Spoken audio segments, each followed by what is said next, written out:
இந்தியாவுல தான் மிகப்பெரிய பாதிப்பு. இப்போ ஹோட்டல் இண்டஸ்ட்ரி சின்ன சின்ன ஹோட்டல்லாம் பாதிக்கு மேல மூடி கிடக்கிறத நம்ம பார்க்குறோம். ஏன்னா, அவனால ரூ. 3500 குடுத்து கமர்ஷியல் சிலிண்டர் வாங்க முடியல. வட மாநிலத்திலிருந்து வந்த தொழிலாளர்கள்லாம் திரும்ப வேலைக்கு அவங்க ஊருக்கே போயிட்டாங்க. உலகத்திலேயே பெட்ரோல், டீசல் மேல அரசாங்க வரி என்பது ரொம்ப அதிகமாக போடப்படுகிற நாடு வந்து இந்தியா தான். இன்னைக்கு ரூ. 110 குடுத்து நம்ம பெட்ரோல் வாங்குறோம்னு சொன்னா, அதுல அரசாங்கத்துக்கு நம்ம செலுத்துற வரி என்பது ரூ. 55. போர் நிறுத்த ஒப்பந்தம் வந்ததுக்கு அப்புறமாக க்ரூட் ஆயில் என்பது விலை குறைஞ்சிருச்சு. இப்ப ஏற்கனவே $120 வரைக்கும் போனது வந்து இப்ப இன்றைய விலை வந்து 78. உங்க க்ரூட் ஆயில் விலை அதிகமாயிருச்சுன்னு சொல்லி தான் பெட்ரோல் விலைய, டீசல் விலைய, எல்பிஜி சிலிண்டர் விலையெல்லாம் ஏத்துனாங்க. பழையபடி க்ரூட் ஆயில் விலை குறைஞ்சதுனால இவங்க வந்து இந்த விலையெல்லாம் குறைப்பாங்களா என்று ஒரு கேள்வி வரும்போது, அநேகமாக குறைப்பதற்கான வாய்ப்பு இல்லை. தோழர்களே வணக்கம். கடந்த 3 மாதங்களாக உலக பொருளாதாரத்தையே நெருக்கடிக்கு உள்ளாக்கியிருந்த ஈரான், அமெரிக்கா போர் என்பது முடிவுக்கு வந்திருக்கிறது. ஒரு கட்டத்தில் இது 3வது உலகப் போராக வெடிக்குமோ என்கிற அபாயம் கூட இருந்தது. ஒரு முடிவுக்கு வந்திருப்பது ஒரு நல்ல செய்தி தான். இதில உங்களுக்கு இந்த ஆயில் விலை என்பது இந்த 3 மாத காலத்தில உலகெங்குமே விலை அதிகமாயது. குறிப்பாக இந்தியாவில் ரூ. 100ல இருந்தது ரூ. 110 வரைக்கும் போயிருக்கு. அ ஒரு 15 நாளைக்கு முதல்ல டெய்லி ரூ. 2 ரூ. 3 அவங்க உயர்த்துனாங்க. இப்போ போர் நிறுத்த ஒப்பந்தம் வந்ததுக்கு அப்புறமாக க்ரூட் ஆயில் என்பது விலை குறைஞ்சிருச்சு. இப்ப ஏற்கனவே $120 வரைக்கும் போனது வந்து இப்ப இன்றைய விலை வந்து 78. உங்க க்ரூட் ஆயில் விலை அதிகமாயிருச்சுன்னு சொல்லி தான் பெட்ரோல் விலைய, டீசல் விலைய, எல்பிஜி சிலிண்டர் விலையெல்லாம் ஏத்துனாங்க. இப்போ பழையபடி க்ரூட் ஆயில் விலை குறைஞ்சதுனால இவங்க வந்து இந்த விலையெல்லாம் குறைப்பாங்களா என்று ஒரு கேள்வி வரும்போது, அநேகமாக குறைப்பதற்கான வாய்ப்பு இல்லை. ஏன்னா பழைய வரலாறெல்லாம் எடுக்கும்போது, க்ரூட் ஆயில் விலை குறையும்போது, அவங்க என்னைக்குமே பெட்ரோல் விலையோ, டீசல் விலையோ அல்லது எல்பிஜி விலையோ குறைச்சது கிடையாது. இப்ப லாபத்தை அதிகரிக்கிற அந்த நோக்கத்தில் தான் அரசாங்கங்கள் செயல்படுகிறது என்பதை நம்ம பார்க்க போறோம். இவங்க விலைய ஏத்துறதுக்கு முதல்ல என்ன சொன்னாங்கன்னா, தினமும் ரூ. 1000 அந்த ஆயில் மார்க்கெட்டிங் கம்பெனிஸ் அதாவது Indian oil corporation, Bharat petroleum, Hindustan petroleum இந்த கம்பெனிகளுக்கெல்லாம் லாஸ் ஆகுது. ஆகவே தான் நாங்க விலைய உயர்த்தி அந்த லாஸ குறைக்கிறோம் அப்படின்னு அவங்க சொன்னாங்க. ஆனால் இந்த 3 மாத காலத்தில தான் விலை உயர்வு என்பது இருந்திருக்கே ஒழிய, அதுக்கு முதல்ல பார்த்தீங்கன்னா, பிரண்ட் ஆயில்ங்கிறது விலை குறைவாக தான் இருந்தது. இந்த கம்பெனிகள்லாம் நல்ல லாபத்தில தான் ஓடிட்டு இருந்த கம்பெனிகள். நான் சொன்ன இந்த 3 அரசு கம்பெனிகளாகட்டும், தனியார் கம்பெனிகளாகட்டும், அதனுடைய வரலாற்ற பார்க்கும்போது என்னைக்குமே பேலன்ஸ் ஷீட் பார்த்தீங்கன்னா, அது நஷ்டத்தில ஓடுன வரலாறே கிடையாது. 2025லயே 3 கம்பெனி சேர்ந்து நிகர லாபம் என்பது ரூ. 60,000 கோடி அவங்க ஈட்டியிருக்கிறாங்க. இப்போ தற்காலிகமாக போரை முன்னிட்டு பிரெண்ட் ஆயில் அதாவது க்ரூட் ஆயில் அ ஒரு 20, $30 விலை அதிகமானதுனாலேயே இந்த கம்பெனி எல்லாம் லாஸ் ஆகும். தினம் 1000 கோடி லாஸ் ஆயிட்டிருக்கு என்பது அது வந்து மிகைப்படுத்தப்பட்ட ஒரு கூற்று தான். வருடம் முழுவதும் பார்க்கும் பொழுது அல்லது இதுக்கு முதல்ல பிரண்ட் ஆயில் என்பது விலை குறைவாக இருக்கும்போது, இந்த கம்பெனிகள் வந்து நல்ல லாபத்தில் இயங்கின கம்பெனிகள் தான். இன்னொன்னு, இவங்க இந்த ரூ. 1000 கோடி லாஸ் ஆகுது என்று அவர்கள் சொல்வது எதுன்னா, க்ரூட் ஆயிலிருந்து பெட்ரோல் தயாரிக்கிறது, டீசல் தயாரிக்கிறது, அதுக்கான செலவு. இந்த பெட்ரோல், டீசல் என்ன விலைக்கு விக்கிறாங்க, எல்பிஜி என்ன விலைக்கு விக்கிறாங்க, அதையும் மட்டும் போடக்கூடிய கணக்கு தான். ரூ. 1000 கோடி லாஸ் என்பது. அது உண்மையில் அந்த 1000 கோடி என்பது அது பொய்யான கணக்கு தான். இந்த ஆயில் மார்க்கெட்டிங் கம்பெனிஸ்க்கு இது போக ஏராளமான வருமானம் இருக்கு. அதனோட பை ப்ராடக்ட் கிட்டத்தட்ட ஒரு 6000 பை ப்ராடக்ட் இருக்கிறதாக சொல்லப்படுகிறது. விலை ஏறும்போது தற்காலிகமாக பெட்ரோல் உற்பத்தி செலவு, டீசல் உற்பத்தி செலவு, கேஸ் உற்பத்தி செலவு அதிகமானாலும் கூட, அவர்கள் வந்து வேறு இந்த பை ப்ராடக்ட் எல்லாம் வித்து வருகிற லாபத்தை கணக்குல சேர்க்கறதில்ல. அதெல்லாம் நீங்க பேலன்ஸ் ஷீட்ல போயிட்டு பார்த்தீங்கன்னா, அதர் இன்கம் என்கிற ஒரு இடத்துல இருக்கும். அதுபோக இந்த பைப்லைன் இன்கம்னு ஒரு முக்கியமான இன்கம் இந்த கம்பெனிகளுக்கெல்லாம் கிடைக்குது. உங்களுக்கு எல்லாருக்குமே தெரியும். நாடு முழுக்க நிலத்துக்கு கீழ ஆயில் கம்பெனிகள்லாம் பைப்லைன் போட்டிருக்கிறான். அந்த பைப்லைன் இந்தியன் ஆயில் கார்ப்பரேஷனுக்கு சொந்தமா இருந்ததுன்னா, அவங்களுடைய க்ரூட் ஆயிலே பைப்லைன் மூலமாக பெட்ரோல், டீசல் வந்து அந்த பைப்லைன் மூலமாக கொண்டு போகும்போது, அ அதெல்லாம் மெயின்டனன்ஸ் சார்ஜ்ங்கிறது நில்லுன்னே சொல்லலாம். ஆனா, இவங்க என்ன பண்றாங்கன்னா, அந்த லாரி வாடகை என்னவோ அத கணக்கு போட்டு, அதை வந்து பெட்ரோல், டீசல் உற்பத்தி விலையில ஆட் பண்றான். அதெல்லாம் போக இன்னைக்கு உலகத்திலேயே பெட்ரோல், டீசல் மேல அரசாங்க வரி என்பது ரொம்ப அதிகமாக போடப்படுகிற நாடு வந்து இந்தியா தான். இன்னைக்கு ரூ. 110 குடுத்து நம்ம பெட்ரோல் வாங்குறோம்னு சொன்னா, அதுல அரசாங்கத்துக்கு நம்ம செலுத்துற வரி என்பது ரூ. 55.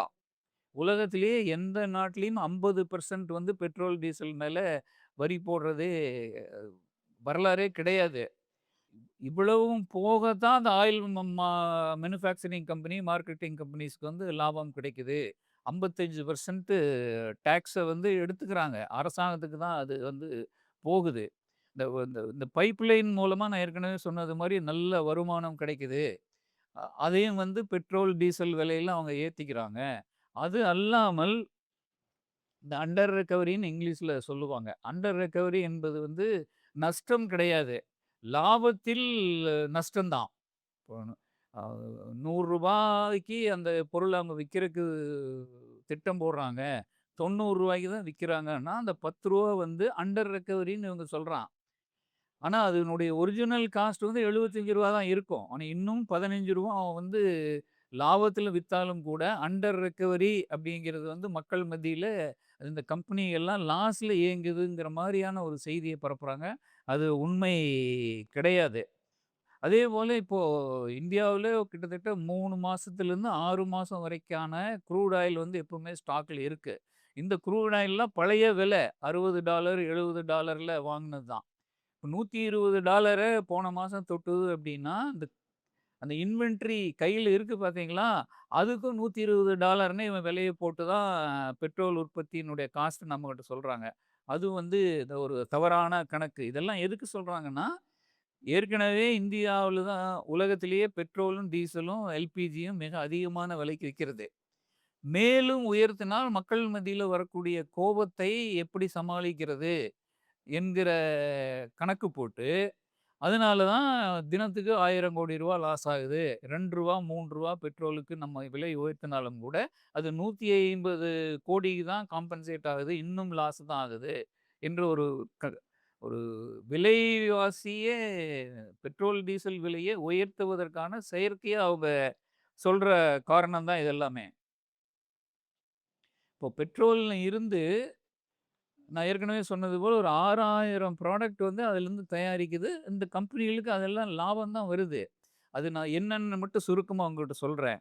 பெட்ரோல், டீசல், எல்பிஜி, ஏடிஎஃப்ம்பாங்க. ஏடிஎஃப்னா விமானம் ஓட்டுவதற்கு தேவையான ஆயில் என்பது. அதுபோக கெரசின் மண்ணெண்ணெய். இது எல்லாமே இந்த க்ரூட் ஆயில்லேருந்து வரக்கூடியது தான். பெட்ரோல், டீசல் அல்லாமல் நிறைய உங்களுக்கு வந்து லாபம் இருக்குது. அதேபோல பெட்ரோ கெமிக்கல்ஸு இந்த பை ப்ராடக்ட் பெட்ரோ கெமிக்கல்ஸ் இவங்க வித்தர்றாங்க. வேற கம்பெனிகள் அத வாங்கி ஏராளமான ப்ராடக்ட்ஸ் வந்து தயாரிக்கிறாங்க. அதில எத்திலின் ஒரு பொருளு, நிரோபிலின், பென்சீன் இந்த மாரி பெட்ரோ கெமிக்கல்ஸ் எல்லாம் க்ரூட் ஆயிலினோட பை ப்ராடக்ட்லேருந்து தயாரிக்கிறாங்க. பிளாஸ்டிக்கு, பாலித்தீன் நம்ம கேரி பேக்ஸ் கொண்டு போறோம் இல்லைங்களா? வாட்டர் பாட்டில் இதெல்லாமே இந்த ஃபர்னிச்சர், கண்டெய்னர், பிவிசி பைப்பு இதெல்லாமே பெட்ரோலியம் பை ப்ராடக்ட் மூலமாக தான் தயாரிக்கப்படுகிறது. இது பெட்ரோலியம் கம்பெனிகளுக்கு இதை விற்பதன் மூலமாக நல்ல லாபம் கிடைக்குது. அதே மாரி இந்த செயற்கை இழை, பாலிஸ்டர், நைலான், அக்ரிலிக் இந்த ஷர்ட்டு, சாரி தயாரிக்கிறதுக்கெல்லாம் இதில தான் நம்ம மெட்டீரியல்ஸ் வந்து எடுக்குறாங்க. இது எல்லாமே நல்ல லாபம் தான். கன்ஸ்ட்ரக்ஷன் மெட்டீரியல் தார் ரோடு போடுறோம் இல்லையா? அந்த தார் எல்லாம் க்ரூட் ஆயிலினோட பை ப்ராடக்ட் தான்.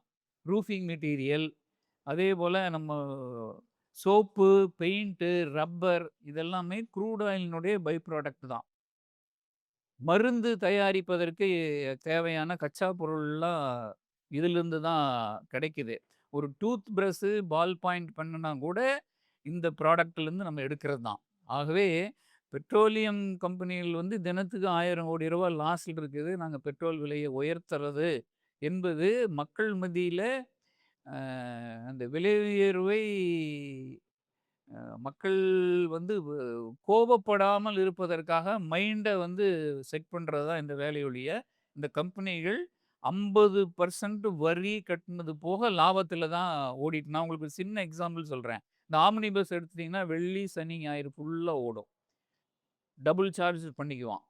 புதன்கிழமை, செவ்வாய்க்கிழமை அன்னைக்கு காலியா ஓடுச்சுன்னு வச்சுக்கோங்களேன், அதைய மட்டும் எடுத்து காமிச்சு, "ஐயோ! என் கம்பெனி வந்து நஷ்டத்தில ஓடுது. புக் ஆகல." அப்படின்னு சொன்னா எப்படி இருக்கும்? அப்ப நீங்க கடையிலேயே போய் இட்லி வாங்குனீங்கன்னு வச்சுக்கோங்களேன், இட்லியில அவனுக்கு லாபம் வராது. ஆனா ஒரு ஒரு தோசை வாங்குனீங்கன்னா, அது வந்து ரூ. 100 ரூ. 150 தோசைக்கு போட்டுருவான். 2யும் சேர்த்து பார்க்கும்போது உங்களுக்கு லாபம் தான் வரும். ஆனா இது வந்து இட்லியில மட்டும் எனக்கு ரூ. 30 ஆகுது 2 இட்லிக்கு. ரூ. 25க்கு விக்கிறேன். ரூ. 5 லாஸ்ன்னு சொல்றது எப்படி வந்து பொய்யோ, அந்த மாரி தான் ஆயில் கம்பெனிகள் வந்து தினத்துக்கு ரூ. 1000,00,00,000 லாஸ்ல போகுது. அதனால இது விலை ஏற்றுவதை தவிர எனக்கு வேறு வழி இல்லை என்று சொல்வது அது பொய்யானது. ஆகவே அப்ப இது என்ன வழின்னா, இந்த மாரி கணக்குகள்லாம் சொல்லி, நீ ரூ. 120 க்ரூட் ஆயில் விக்கும்போது நீ ரூ. 10 ஏத்துன. இன்னைக்கு திரும்ப ரூ. 78 வந்துடுச்சு. போர் ஒப்பந்தம், போர் நிறுத்த ஒப்பந்தம் தயாராயிருச்சு. ரூ. 78க்கு வந்துடுச்சு. இன்னும் கூட அது குறையலாம். குறையும்போது நீ பெட்ரோல் விலைய குறை, டீசல் விலைய குறை, எனக்கு எல்பிஜி சிலிண்டர் விலைய குறை என்று தொழிலாளி வர்க்கத்தை அல்லது சாதாரண மக்களை திரட்டி போராடுவது தான் அது சரியாக இருக்கும். இப்ப இது வந்து இந்த பாதிப்பு மத்த நாடுகள விட இந்தியாவுல தான் மிகப்பெரிய பாதிப்பு. இப்போ ஹோட்டல் இண்டஸ்ட்ரி சின்ன சின்ன ஹோட்டல்லாம் பாதிக்கு மேல மூடி கிடக்கிறத நம்ம பார்க்குறோம். ஏன்னா, அவனால ரூ. 3,500 குடுத்து கமர்ஷியல் சிலிண்டர் வாங்க முடியல. வட மாநிலத்திலிருந்து வந்த தொழிலாளர்கள்லாம் திரும்ப வேலைக்கு அவங்க ஊருக்கே போயிட்டாங்க. இப்ப வேலை இழப்பு ஏற்பட்டிருக்குது. கடைகள் மூடப்பட்டிருக்குது. பொதுமக்கள் பாதிக்கப்பட்டிருக்கிறாங்க. அதனால திரும்பவும் நீங்க விலைய வந்து குறைக்க வேண்டும் என்று மக்களை ஆ திரட்டுவது ஒரு சிறந்த வழி என்று நான் நினைக்கிறேன் தோழர்.